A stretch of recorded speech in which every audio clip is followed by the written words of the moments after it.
My sister left her iPad unlocked. I swiped once and froze. Their family chat read, $32,000 for this cringe wedding. We'll smile. Take the cash. Fly first class to Tokyo. Mom wrote, he's too soft to notice. Dad added, skip the rings.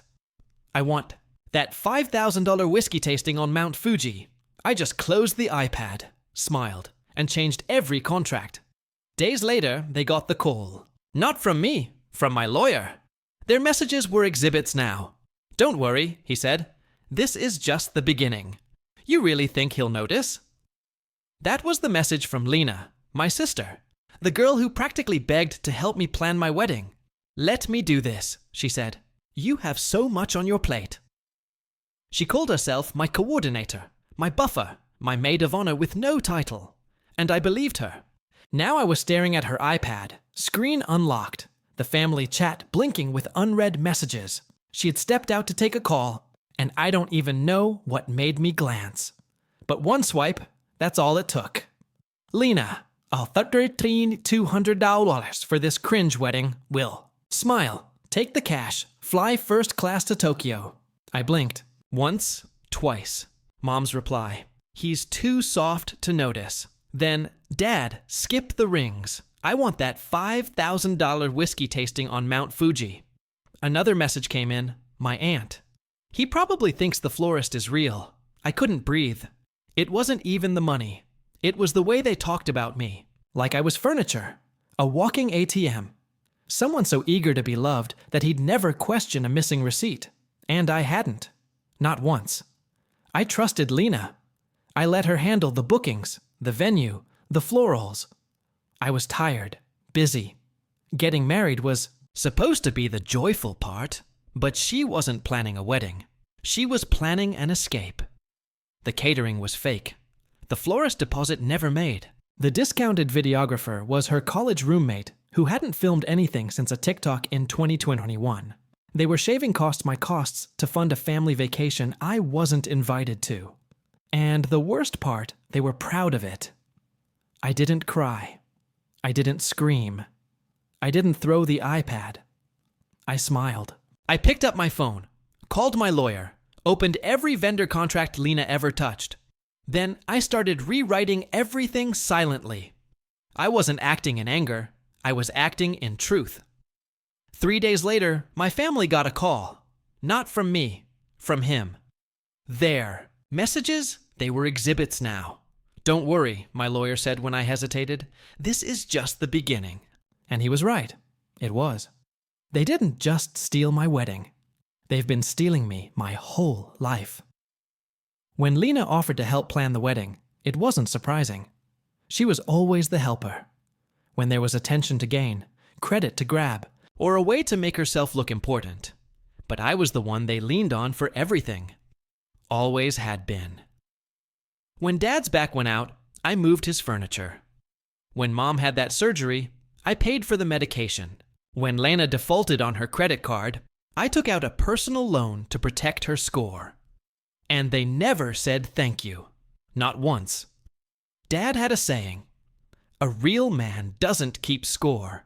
He just gets it done. Which sounds noble until you realize what he really meant was shut up and be useful. He used to call me soft, too patient, too quiet. That tech job of yours, fancy screens, but no backbone. He'd grunt after his second whiskey. Mom wasn't better, just quieter. You've always been calm, she'd whisper as if that were a compliment. Not like Lena. She burns too bright. But they still gave her everything. Their attention, their protection, their excuses. I used to think that was love. That giving until you break is just what family does. Then I got engaged and they woke up. Like it was Christmas. I told them I wanted something simple. Backyard ceremony, close friends, nothing fancy. But Lena lit up like she'd won the lottery. No, absolutely not. You deserve more than this. Let me help. I know people. She took everything into her hands before I even agreed. Venue scouting, florist selection, caterer negotiations, all hers. Thought maybe this time she really means it. Then Mom said, let her shine. It'll be good for her. And Dad added, let her feel important for once. It's a family moment. I was already exhausted from work. I wanted peace. So I transferred her $7,000. That was the start. It became a money pit with no bottom. Week after week, she sent me updates that sounded urgent but hollow. We need to lock in the venue. $5,000 deposit or we lose the date. Catering needs a partial. Payment, $3,500. Photo plus video bundle, $4,000. It's a steal. Oh, and my dress for the event, $1,900. It's symbolic. I'll pay you back. Spoiler, she wouldn't. Her favorite phrase, it's all with discounts. You're saving so much thanks to me. And somehow every week there was another rush. Another emergency. Another today only chance. No contracts, no invoices, just trust. By the time I realized what was happening, I had already sent her over $30,000. Straight from my account to hers, because I believed she was building something for me, but she was building an exit plan for them. When I started to ask questions, the pressure shifted. Dad, again with his commanding tone, you're the groom. You don't stress your sister out. She's doing something good. Let her. Mom followed like a ghost. She showed me the daycare samples. They're beautiful. You should focus on your vows. Let her handle the rest. In the family group chat, Lena posted Pinterest renderings and mock-ups. Everyone reacted like train. Seals. Wow, such taste. Our boy picked the best sister ever. They called me Generous Joe and made emojis of champagne bottles. I smiled through all of it because I wanted to believe until the iPad. She left it on the kitchen counter while she stepped out for a phone call. One tap. Face ID still active. The Messages app was open. I wasn't looking for anything, but something found me. Lena, $32,000 for this cringe wedding. Please, we'll smile, take the cash, and be on a rooftop in Tokyo drinking matcha martinis. Friend, won't he notice? Lena, he's dumb in love. Too soft to ask questions. He still thinks the florist exists. And there it was, a full spreadsheet. Excel, neatly labeled wedding budget. Except the categories weren't cake or music. They were jail flights, business class for seasons, Tokyo, empty Fuji whiskey tour, Ginza shopping, duty free. Then I saw it. Hotel booking, 3 guests, my parents, Lena, travel dates, the week of my wedding, and at the same time, I checked. The venue email on my laptop. They'd never received a deposit. The photographer never booked. The catering fake website. Even the DJ's contact led to a deactivated Facebook page. I stared at the screen. They weren't just incompetent. They never planned to give me a wedding. They planned a vacation. And I was the fool footing the bill. I didn't scream. I didn't throw anything. I didn't even call her name. I sat down, took screenshots, pulled my banking app, exported every transaction. I called my lawyer the next morning. Can I cancel everything? Without tipping them off? Yes, he said, but it'll make noise. Let it, I replied. Over the next 48 hours, I canceled every vendor I could find. Blocked Elena's card from accessing my payment profile. Called the venue myself. Rebooked it in my name with a new date. Rewrote the contracts. Everything now ran through me. Scheduled. A private meeting with the real planner I should have hired. All of it in silence. Lena kept texting me updates. Can you send $200 more? The band needs to book flights. Oh, and I need your opinion on centerpieces, hydrangeas, or tulips. I left her on read. I didn't confront her. I didn't accuse. I built my case because the real wedding hadn't been cancelled. It had just gained a new location. Court and their smiles. They were about to look real different under subpoena lighting. They thought it was just a rehearsal dinner. A cute little pre-wedding celebration in a rented lounge space with champagne glasses and dim lighting. The music was soft. The catering was real this time. I made sure of that. Every chair, every napkin, every orchid was chosen by me. They thought I had forgiven them. They thought I was still the fool brother who confused kindness with loyalty. They were wrong. Lena walked in first in white, ironically, flanked by my parents like some royal procession. "Oh, this is nice," she said, spinning. "Didn't know you had this kind of taste." Mom kissed my cheek. Dad gave me a smug nod, like a man stepping into a restaurant he knew was already paid for. They were relaxed, giggly, giddy. I let them eat, drink, pose for selfies, and then I tapped my glass. The room went quiet. Before we move on, I said, I want to take a moment to thank the people who made this wedding possible. Lena beamed. Mom smiled. Dad adjusted his cuffs like a CEO waiting for applause. I clicked the remote. Behind me, the screen lit up. Slide 1. A screenshot of Lena's chat. $32,000 for this cringe wedding. Please, we'll smile, take the cash, and be on a rooftop in Tokyo drinking matcha martinis. Gasps slide 2 in Excel file color-coded titled Honeymoon Code XL Sex Under Budget. It listed business class flights $13,200 for seasons Tokyo $7,000.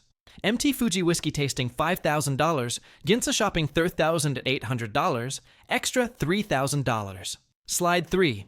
Hotel reservation for 3 guests. Names: Lena, Margaret, Mom, Ronald, Dad. Dates exact same.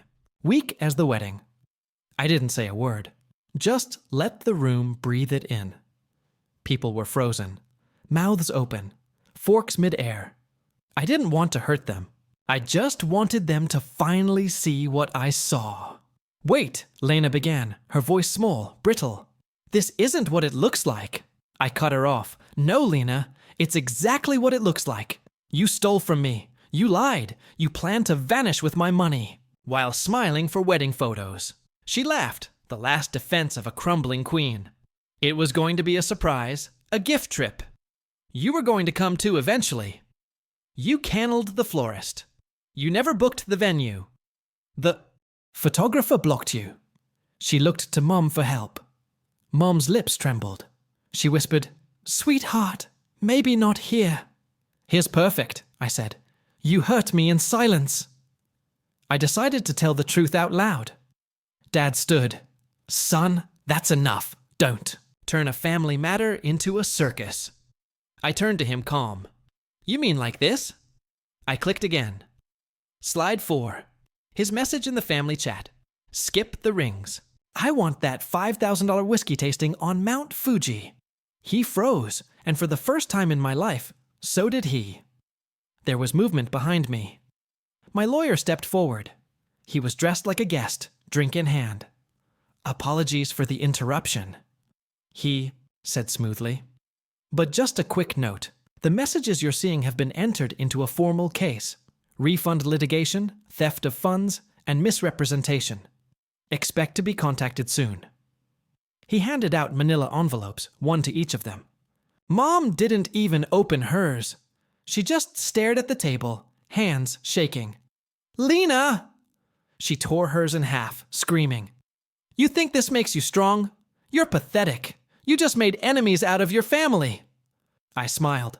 You were never my family. Just people who cashed my kindness like a check. The room was dead silent.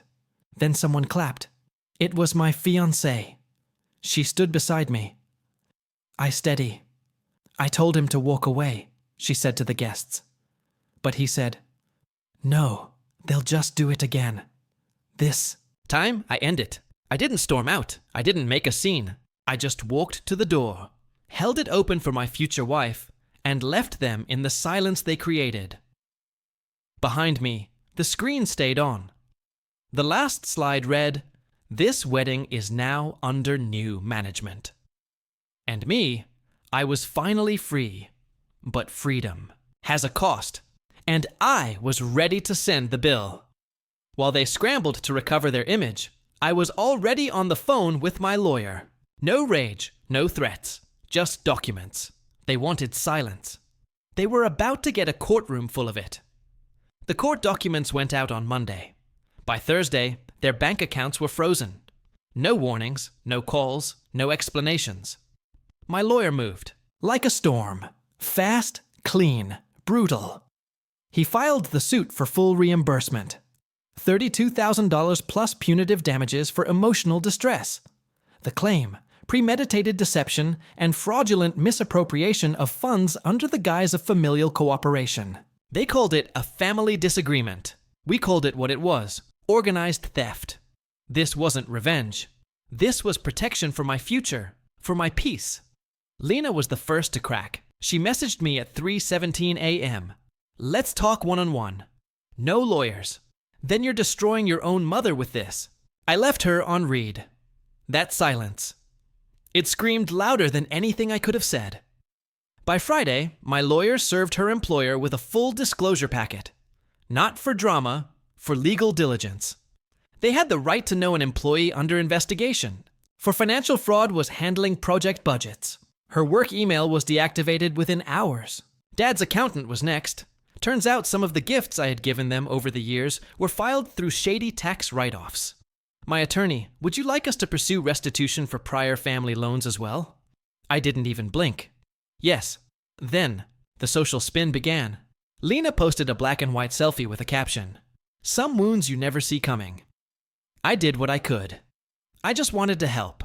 And Sharon commented, "You were the only one who cared." Then the rebuttals hit. Screenshots, documents, payment histories. Not for me, from the court filings. People reposted everything with hashtags like family fraud and wasgan foxies. Law, wedding scam. No one believed her anymore.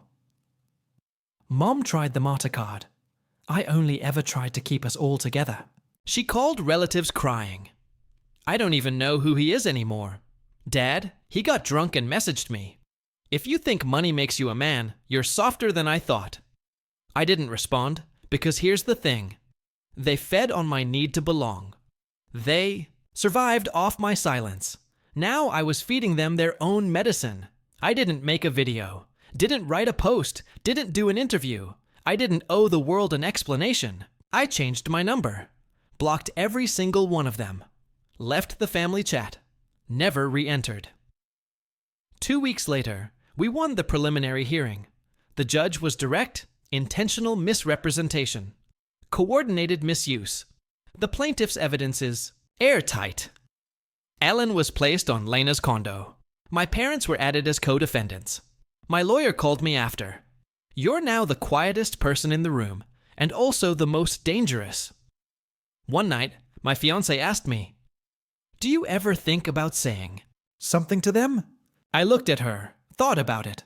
No, I'd said enough. They'd weaponized my silence for years, used it to mock me, control me, exploit me. No, my silence wasn't weakness. It was power. And in that silence, they drowned. Some people seek revenge, to feel alive. I sought silence to feel real. It's strange what peace sounds like after years of noise. The kind of noise that wears your name like a chain. That guilt trips you into giving more. That calls betrayal duty and theft. Love. After the lawsuit, after the last slammed door, the last he'll come around message. There was just quiet. And for the first time in my life, it wasn't terrifying. It was mine. We got married. No chandelier ballrooms, no fireworks, no leis, just us on a hilltop beneath a crooked oak tree and clouds thick with summer light. I wore a suit no one judged. She wore a dress she actually liked. No one toasted in my name unless they meant it. No photographers ghosted. No deposits vanished. No one lied. I walked away from that ceremony. Not just married, but rebuilt. Lena unraveled first the day the verdict went public. She went offline. Gone were the influencer vibes, the curated grids, the fake inspirational quotes about healing and rebirth. All that was left was a grey profile with an old default pic and the word recovering. Ironic. She lost her job within a week. Her employer didn't comment publicly, but word spread fast. Risk of reputational damage. Budget mismanagement under legal review. She tried pivoting to freelance. Wrote long-winded DMs to old friends about how he set me up. Told one ex-colleague I had manipulated the screenshots. Another colleague messaged me privately. She's digging her own grave. You just showed us the shovel. Last I heard, she was answering phones for a third-rate logistics company and fighting with her landlord over unpaid utilities. Part of me wanted to feel sorry, But then I remembered she faked an entire wedding to steal money for whiskey tastings. That cured it. Dad folded in silence. I expected rage, lawsuits, loud declarations of honor. What I got was nothing. The accountant dropped him. 3 clients withdrew. He stopped showing up to his usual cigar bar. Apparently, someone taped the court filing to the men's room door. A contact sent me a photo of it. Looks like your old man got demoted to cautionary tale. He never responded to the court's restitution offer, never replied to my lawyer's emails, just faded like smoke. No thunder, just evaporation, which made sense. Everything he built was made of air, ego, intimidation, control. Take away fear, and there was nothing left. Mom tried gentleness. She sent me a handwritten letter. Blue ink, shaky cursive. I didn't know the details. I just went along with what your sister wanted. I thought it was safer that way. Safer like my pain was some tornado best avoided. Like silence protected her more than truth ever could protect me. She ended with, I hope you find your peace. Maybe one day we'll talk again. I didn't write back. She sent me a birthday message 3 months later. Just a candle emoji. I blocked the number. No more half words. No more neutral parties. No more. Let's not make things worse, because pretending not to see isn't innocence. It's participation. People asked if I missed them. Let me be clear. I missed the version of me who didn't know better. The guy who believed that loyalty meant survival. That being quiet meant being strong. That version died in a fake wedding I never had. The man who rose from it. He doesn't miss anyone. I didn't go on a talk show. Didn't write a memoir. Didn't trend under a viral hashtag. I got a dog. I fixed my spine. I changed my number. I updated my will. And I left instructions that none of them, not a single one, be notified in the event of my death. Not out of spite, out of clarity. Last Tuesday, I passed a little bistro downtown when I used to visit with my parents. We'd sit in the corner booth, order overpriced olives, and pretend we liked each other. Now, the windows were fogged. The lighting was different, but the same. Sign was taped to the door. Reservations only, no exceptions. I paused, smiled. Same. Then I kept walking and didn't look.